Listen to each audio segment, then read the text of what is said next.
እሺ የወርሃ ሚያዝያ የወሩ ምርጥ ተጫዋች ምርጥ ጎል እንዲሁም ደግሞ ምርጥ ኳስ የማዳን ሂደትና ተያያዥ ጉዳዮች በፕሪሚየር ሊጉ ይፋ ሆኗል። እንግዲህ እጩዎች ቀደም ተብሎ ይፋ መደረጋቸው አይዘነጋም። በwww.premierleague.com ላይ እንግዲህ የትኛውም የእግር ኳስ ቤተሰብ ይገባዋል ብሎ ያሰባቸውን ተጫዋቾችና እጩ ዝርዝር ውስጥ ያሉ ግለሰቦችን መርጧል።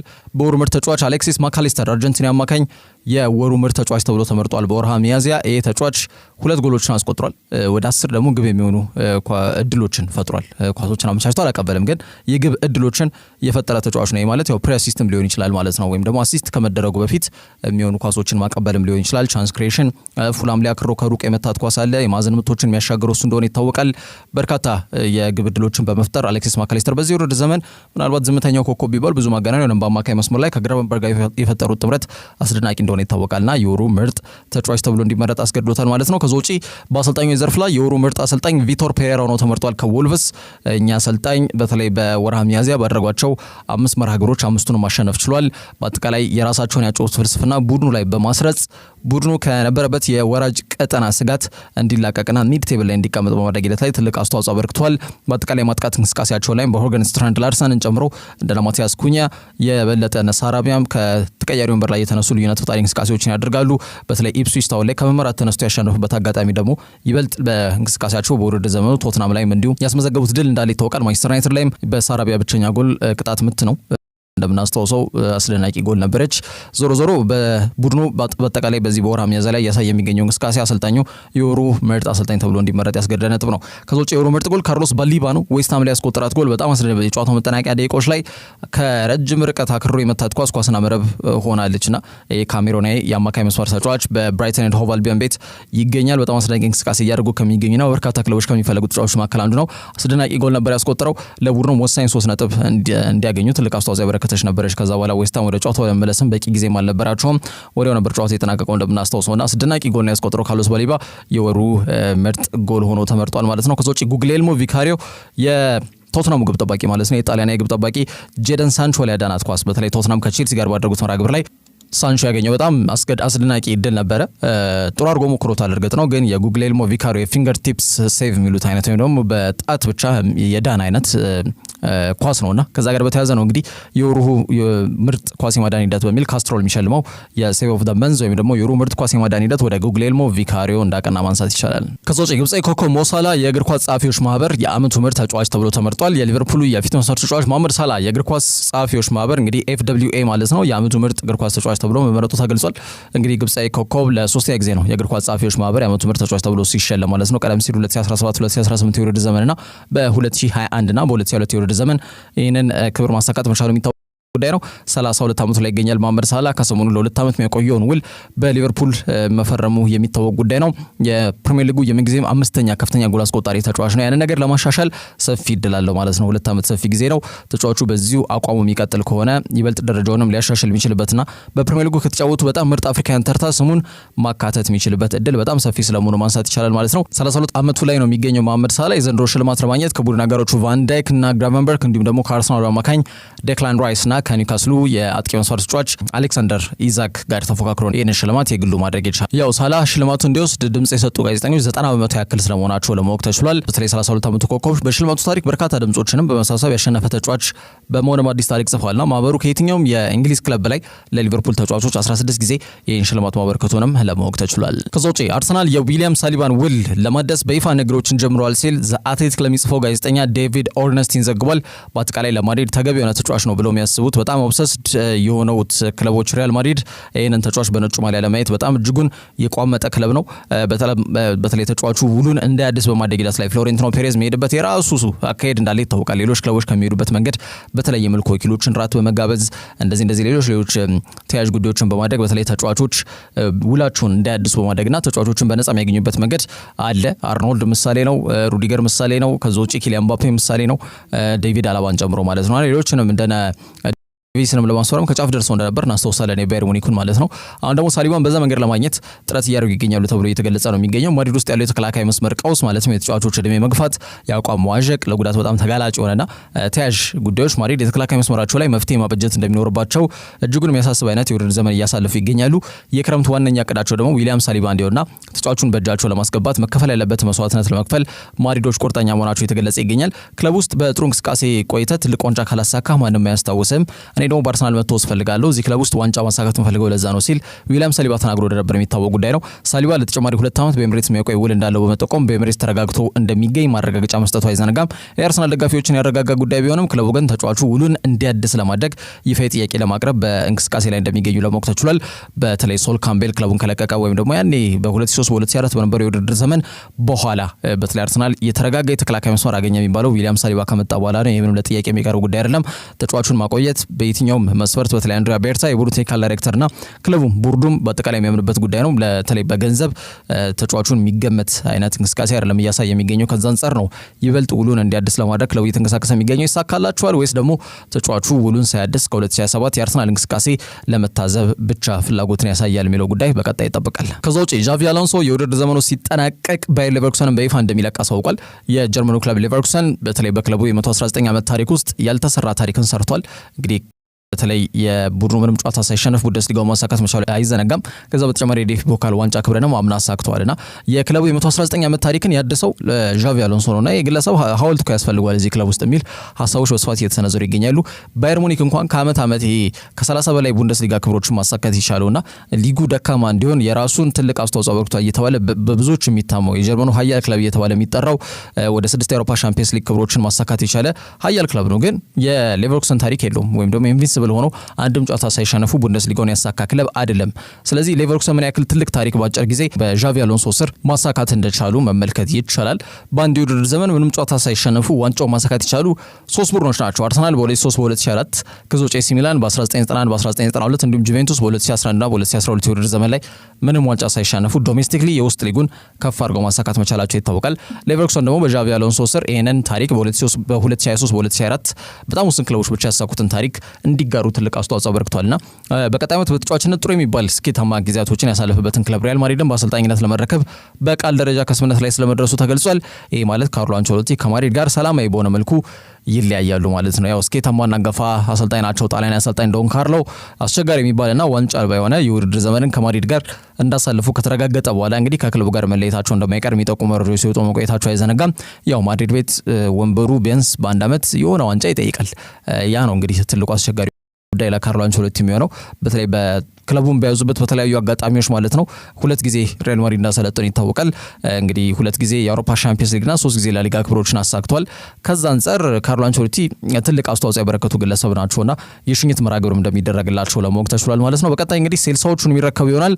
ቆሎ የተገፈፈ የሚመስለው የ5 ጊዜ ዓለም ዋንጫ አሸናፊዎቹ ብራዚል ብሔራዊ ቡድን በጣም ከራቃቸው ዋንጫ እንዲሁም ከራቃቸው ግን ደግሞ ከሚታወቁበት የአሸናፊነት ማንነት ስነ ልቦናቸው ጋር ዳግም ለመታረቅ በማሰብ አንቸሎቲ ለመሾም ተስማምቷል። ኤድናልዶ ሮድሪጌዝ የብራዚል እግር ኳስ ፌዴሬሽን ፕሬዚዳንት ይህን ጉዳይ ማረጋገጫ ሰጥተውበታል። በቀጣይ ጥቂት ቀናት ውስጥ ካርሎ አንቸሎቲም ሴልሳዎቹን ይረከባል ተብሎ ይገመታል።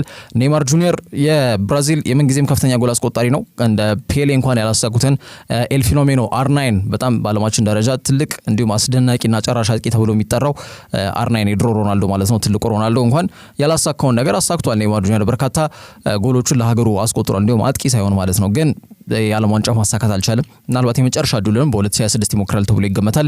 ያኔ ታዲያ በካርሎ አንቸሎቲ ስር የኔይማር እንቅስቃሴስ ምን ይመስላል የሚለው ጉዳይ የሚታይ ነው የሚሆነው።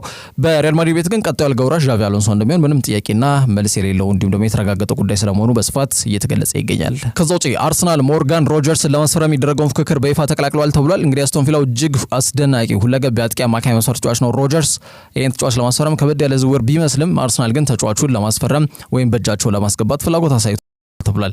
ያው ሊቨርፑል በይፋ ፍክክር ውስጥ የሚገኙ ቡድን ስለመሆናቸው የሚታወቅ ጉዳይ ነው። ተጫዋቹም ዝውውሩ ለማከናወን ፍላጎት አሳይቷል ተብሏል። ይሄን ደግሞ ፉትቦል ትራንስፈርስ አረጋግጫለሁ ብሎ ዘግቧል። አርሰናልና ሊቨርፑል ደግሞ ከወዲሁ ከተጫዋቹ ወኪሎች ጋር ለመነጋገር ቀጠሮ መያዛቸው ተገልጿል። የኡናይ ኤምሬ ፕሮጀክት በጣም ቁልፍ ሰው ነው ሮጀርስ። ይህን ተጫዋች ለማስፈረም ሊቨርፑል ብቻም ሳይሆን ቼልሲን ፍላጎት አላቸው። ግን ጆን ዱራን ወደ አልናስር የሸኙት አስቶን ቪላዎች አሁን ደግሞ ሮጀርስ ለመሸኘት ፈቃደኛ ይሆናሉ ተብሎ ባይገመትም ፒኤስአር ግን ያስገድዳቸዋል። የቀድሞ ማንቸስተር ሲቲ አካዳሚ ፍሬ ውጤት ነው ሮጀርስ። ዘንድሮ በፕሪሚየር ሊጉ በ33 ጨዋታ 8 ጎል አስቆጥሮ 8 ኳስ አመቻችቶ አቀብሏል።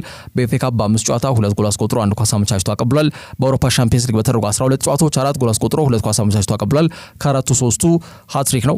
ሴልቲክ ላይ እንዳስቆጠረው ይታወቃል። በአውሮፓ ሻምፒየንስ ሊግ በግሩፕ ስቴጅ ላይ ወይም ደግሞ ይሄ ሊግ ፌዝ ነው። እርግጥ 36 ቡድኖች ተካፍለውበት አዲስ ፎርማት ይዞ ነው የመጣው። ከሴልቲክ ጋር ባደረጉት የምድብ 4ኛ ወር 5ኛ ዙር ጨዋታ ላይ 3 ጎሎችን አስቆጥሮ እንደነበር የሚታወቅ ጉዳይ ነው። በመጣበት ዓመት ፕሪሚየር ሊጉን ከፍ አድርጎ ያሳካው አሰልጣኝ ሽሎት በቀጣይ በሁለተኛ ዓመቱ ትክክለኛ የሽሎት እንቅስቃሴና የእሱ ያጫወት መንገድ የሚታወቅበት የሚጠናበት እንዲሁም ስኬቱን ለማስቀጠል እንዲያስችለው በማሰብና የክለብ ወርቃማ ጊዜያቶች ተጠናክረው እንዲቀጥሉ ለማድረግ በጣም ስቴትመንት ሳይኒንግ ማስፈረም መቻል አለብኝ በሚል እንግዲህ ሮጀርስ ላይ ትኩረታቸው አርፏል ተብሏል። ያው ሽሎት የሚገመገምበት የውድድር ዘመን ቀጣይ ዓመት ነው የሚጀምረው በራሱ ተጫዋቾች ማለትም በዝውውር መስኮት ላይ ተጫዋች ስለሚያስፈርም በስፋት ማለት ነው። ከዛ ውጪ ደግሞ የራሱን አጫወት መንገድም ሰርጾ ምን አይነት እንቅስቃሴ ሊቨርፑል ያደርጋል የሚለው ጉዳይ የሚታየው ቀጣይ ዓመት ነው እንጂ አሁን በተለይ የርገን ክሎፕ ትቶት ቡድን አደራጅቶ በተለይ ማኔጅመንቱ ሀይ ስለሆነ አንሽሎት በዛ መንገድ ዋንጫውን ያሳካ ስለመሆኑ ብዙዎች ያነሳሉ። በአጭር ጊዜ ወደ ትልቅ ምዕራፍ የተሸጋገረው ተጫዋች ነው ሞርጋን ሮጀርስ። ውጥረት ባለው መልኩ አቋሙ ሳይወዥቅ መቀጠሉ ብቻም አይደለም፣ ሁለገብነትን የተላበሰ ተጫዋች ነው።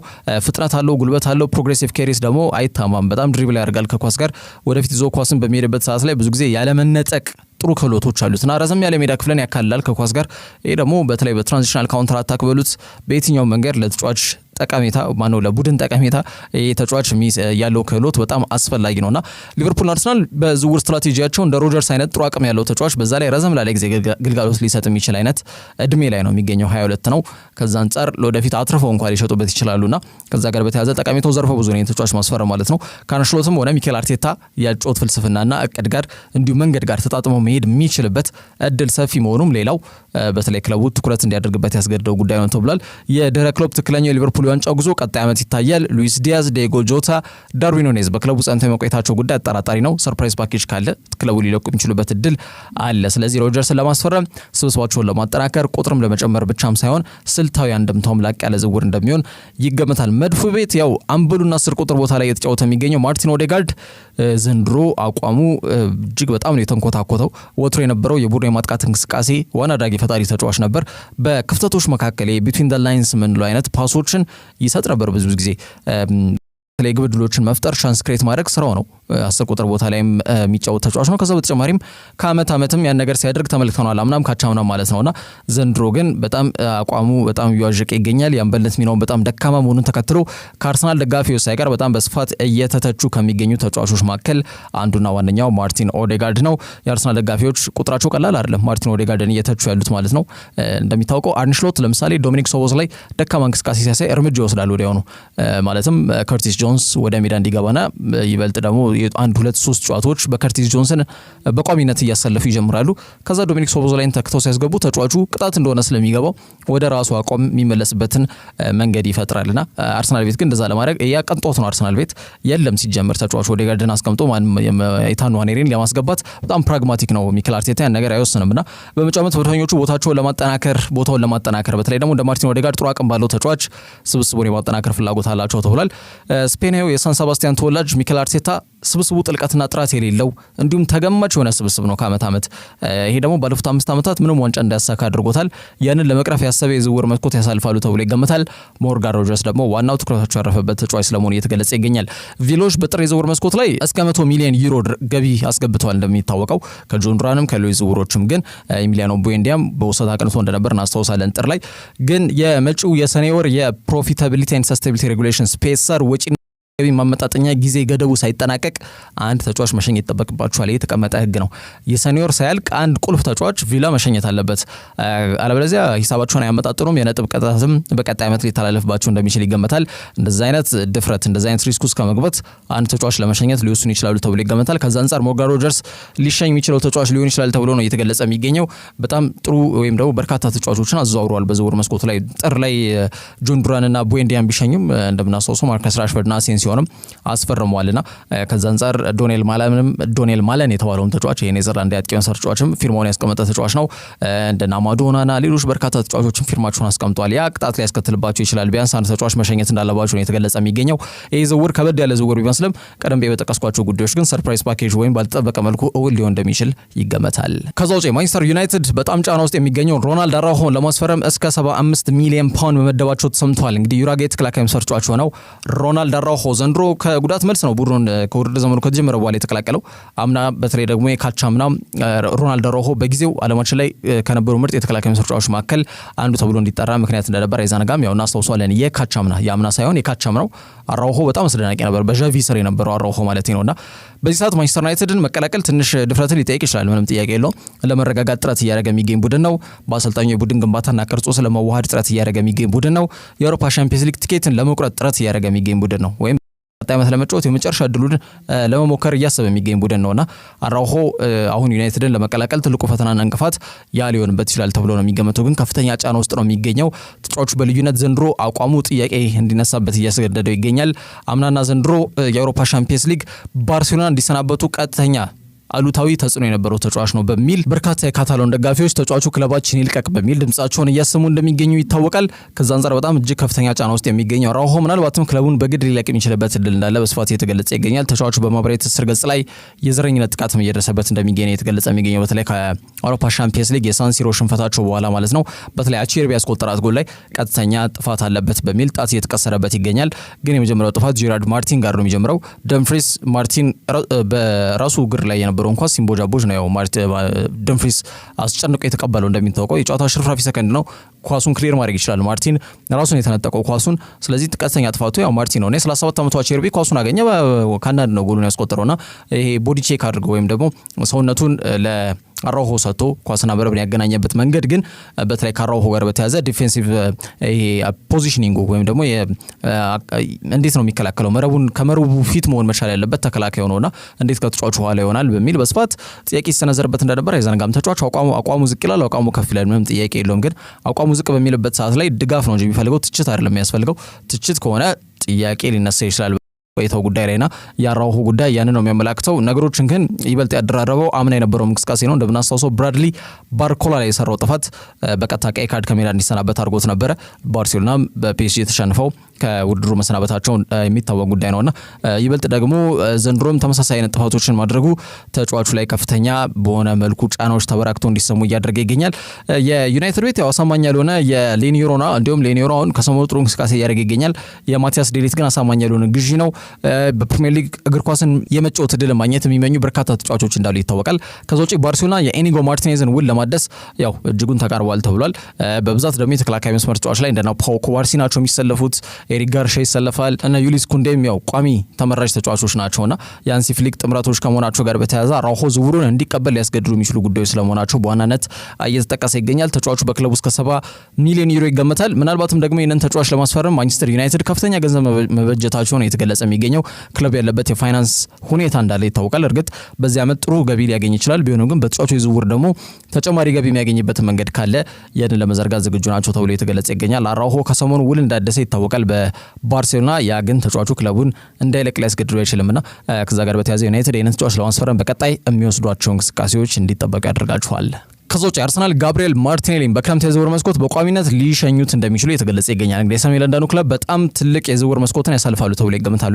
ሰፋ ያለ ይሄ ምንድነው ከክለቡ የሚወጡም ተጫዋቾች ይኖራሉ፣ ወደ ክለቡ የሚቀላቀሉም ተጫዋቾች ይኖራሉ። በዚህ ውድድር ዘመን ክለቡ ምንም ዋንጫ ክብሮችን ባያሳካም የአውሮፓ ቻምፒየንስ ሊግ የግማሽ ፍጻሜ ድረስ መጓዝ የቻሉበትና በፕሪሚየር ሊጉም በተለይ እንዳለፉት ጥቂት ዓመታት የዋንጫ ተፎካካሪ ነው ሊያጠናቅቁ እንግዲህ ከጫፍ የደረሱበት ሁኔታ ነው ያለው። ታዲያ ክለቡ በቀጣይ ዓመት ተጠናክሮ ለመቅረብ በዝውውር መስኮቱ ክፍተት ያለበትን ቦታ በግዢዎች ያጠናክራል ተብሎ ይገመታል። በዚህ ሂደት በእቅድ ከያዟቸው ተጫዋቾች መካከል የአትሌቲኮ ቢልባኦ ኒኮ ዊሊያምስ አንዱ ነው። ይህን ተጫዋች ለማስፈረም ክለቡ ረዘም ያለ ክትትልና ተጫዋቹን የማስፈረም ፍላጎት እንዳላቸው ይታወቃል። ተጫዋቹ በቦታው እምብዛም ፉክክር የለውም። ያ ደግሞ ተጫዋቹ በአቅም በእንቅስቃሴ በክህሎት ደከም ሲል እሱን ተክቶ ልዩነት ሊፈጥር የሚችል ተጫዋች አለመኖሩ የማርቲኔሊን ውጤታማነት ጥያቄ ውስጥ የከተተው ጉዳይ ሆኗል። የፉክክር ቤት ሳይዘጋ ያድራል ነው የሚባለውና በቦታው ሁሉም ተጫዋች ፉክክር ያስፈልገዋልና ያ ሁሌም ቢሆን ነገ ቡድኑ ፕላን ቢ እንዳለው እስካወቀ ድረስ በጣም በቦታው በሚናው ጠንክሮ እንዲሰራ ትልቅ አስተዋጽኦ ያበረክታል ተብሎ ይታመናልና ተጫዋቹ ወጥነት ያለው ሜዳ ላይ እንቅስቃሴ አያሳይም። ማርቲኔሊ ወጣ ገባ አቋም ነው ያለው። በፕሪሚየር ሊግ ባደረጋቸው 22 ጨዋታዎች 6 ጎል ያስቆጠረው 3 ኳስ አመቻችቶ አቀብሏል። በሻምፒየንስ ሊግ ባደረጋቸው 8 ጨዋታ 1 ጎል ያስቆጠረው 2 ኳስ አመቻችቶ አቀብሏል። በአጠቃላይ በዚህ ዓመት ወደ 2378 ደቂቃዎች ተሰልፎ ተጫውቷልና ማርቲኔሊ ጉዳት አጋጠመው እንኳን ባንል እንደው አቋሙ ሲያዥቅ እንኳን እሱን ተክቶ የሚገባው ሌላው አቋሙ ያዥቀው ትሮሳርድ ነውና እንዴት ነው ይሄ ሊሆን የሚችልበት እድል በጣም ጠባብ ነው። በተለይ ቦታው ላይ ጥሩ ልዩነቶች የሚፈጥሩ ተጫዋቾች ይኖራሉ ማለት ዘበት ነው በዚህ ሁኔታ ማለት ነውና አርሰናል ይሄን ማድረስ መቻል ይጠበቅባቸዋል የብዙዎች ሀሳብ ነው። ማርቲኔሊ ቀደም ብዬ እንዳልኩት 2378 ደቂቃዎችን ተሰልፎ ተጫውቷል። ይህ የተጫወታቸው ደቂቃዎች ለጉዳት ብዙ ተጋላጭ እንዳልሆነ የሚያመላክት ነው። ወጥነት ባለው መልኩ ግልጋሎት ሊሰጥ የሚችል አይነት አቅም ያለው ተጫዋች እንደሆነ ሊያመላክት የሚችል ቁጥር ነው። ግን እንደ ክንፍ አጥቂ መስመር ተጫዋች በቡድኑ የማጥቃት እንቅስቃሴ ላይ ቀጥተኛ ተሳትፎ ማድረግ መቻል ይኖርበታል። ኳስ አመቻችቶ ማቀበል መቻል አለበት።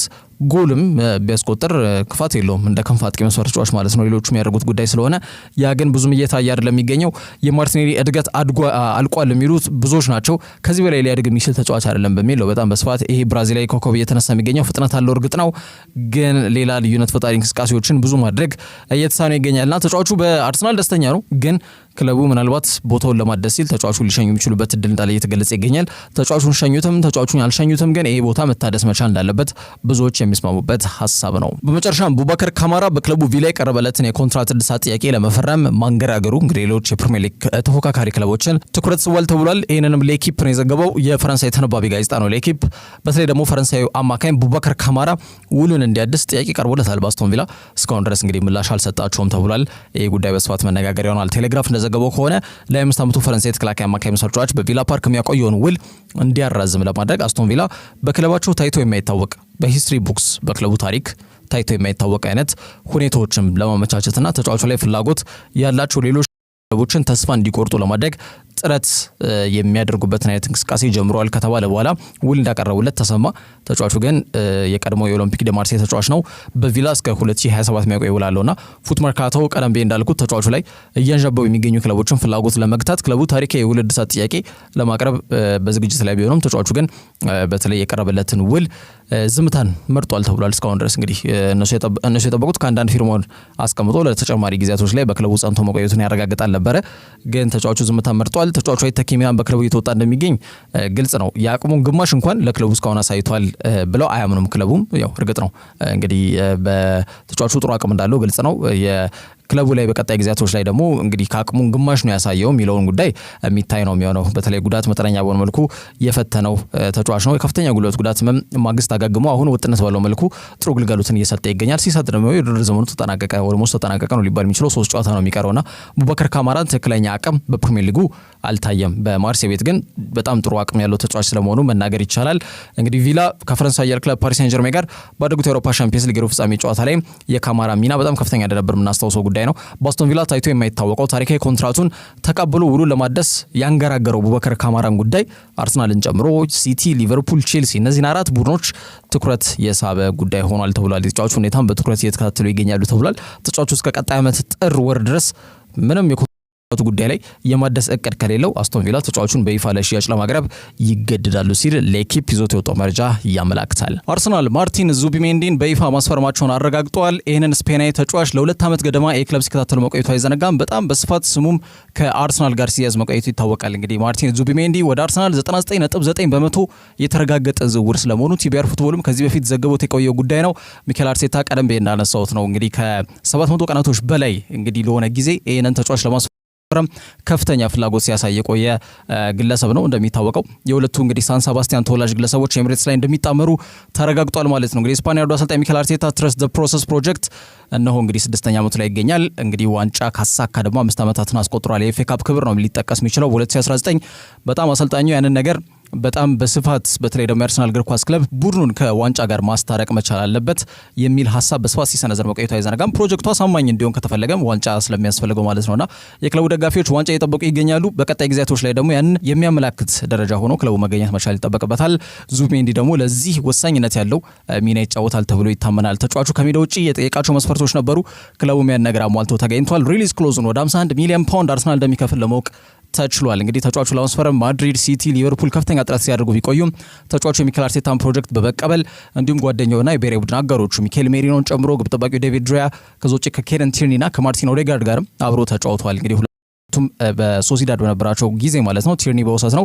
ዙቢሜንዲ በነበረው ቆይታ በኦዴጋርድ ጋር ተጫውቶ አልፏል። ስለዚህ ሰሜን ለንደን ውስጥ አርሰናል እንግዳ አይሆንም፣ ቤተኛ ነው የሚሆነው። ተጫዋቹ በጣም በስፋት ከአርሰናል ጋር ስሙ በግልጽ ሲያዝ ከቆየ ሰንበትበት ብሏል።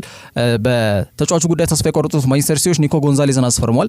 ሊቨርፑሎችም አዲስ አማካኝ መስመር ተጫዋች ለማስፈረም ገበያውን ያማትራሉ ተብሎ ነው የሚጠበቀው። የ26 ዓመቱ ስፔናዊ አማካኝ በተጠናቀቀው የውድድር ዘመን ኳስ በማስጣል የሶሲዳድ የተከላካይ መስመር ላይ ጫና እንዳይኖር በማድረግ ሂደት ላይ በጣም ቁልፍ የሚባል ሚናን የሚወጣ ተጫዋች ነው ለኢማኑኤል አልጓሲሉ ቡድን ሪያል ሶሲዳድ ማለት ነውና ዴክላን ራይስ በተለይ ባሳለፍነው የውድድር ዘመን 7 ጎል አስቆጥሮ 8 ኳስ አመቻችቶ አቀብሏል። በ8 ቁጥር ወይም ከሳጥን እስከ ሳጥን በመሄድ የቡድኑ የማጥቃት እንቅስቃሴ በነጻነት እንዲያግዝ የዙቢሜንዲ መኖር ከፍተኛ ሚና ይኖረዋል። ለዛም ነው አርሰናል ተጫዋቹን በጥብቅ ለማስፈረም ጥረት እያደረገ የሚገኘው። አሁን እንግዲህ ተሳክቶላቸዋል ማለት ነው። በይፋ ዙቢሜንዲ የክረምት የዝውውር መስኮት የአርሰናል የመጀመሪያ ፈራሚ መሆኑ ተረጋግጧል። እንግዲህ እንደ ዳርመሽ አይነት ጋዜጠኞችም ይህን ነገር በስፋት ሲገልጹ መቆየታቸው የሚታወቅ ጉዳይ ነው። እንግዲህ ቶማስ ፓርቲ ቀጣይ ጉዞ ምን ይመስላል? እንግዲህ ዙቢሜንዲ በይፋ ፊርማውን ለአርሰናል ካስቀመጠ በኋላ የተጫዋች ሚና እንዲሁም እንቅስቃሴ ምን ይመስላል የሚታይ ነው የሚሆነው። ግን አርሰናል የዚህንም ተጫዋች ውል ማደስ ፍላጎት እንዳላቸው ነው በስፋት እየተገለጸ የሚገኘው። ያ ከሆነ ያው የአርሰናል ስብስብ ጥልቀትና ጥራትን መሰረት ያደረገ የዝውውር ፖሊሲያቸውን ለማሟላት የማርቲን ዙቢሜንዲ መኖር ትልቅ አስተዋጽኦ ያበረክታልና ተጫዋቹ በይፋ ወደ ኤምሬትስ እንደሚያቀና ለማወቅ ተችሏል ማለት ነው። የአርሰናል የዝውውር መስኮት የመጀመሪያ ፈራሚም እንደሚሆን ተረጋግጧል ማለት ነው። ለዛሬ ዝላችሁ ስፖርት መረጃዎች እነዚህ ይመስላሉ። ያላችሁበት ጥሩ ጊዜ ነው።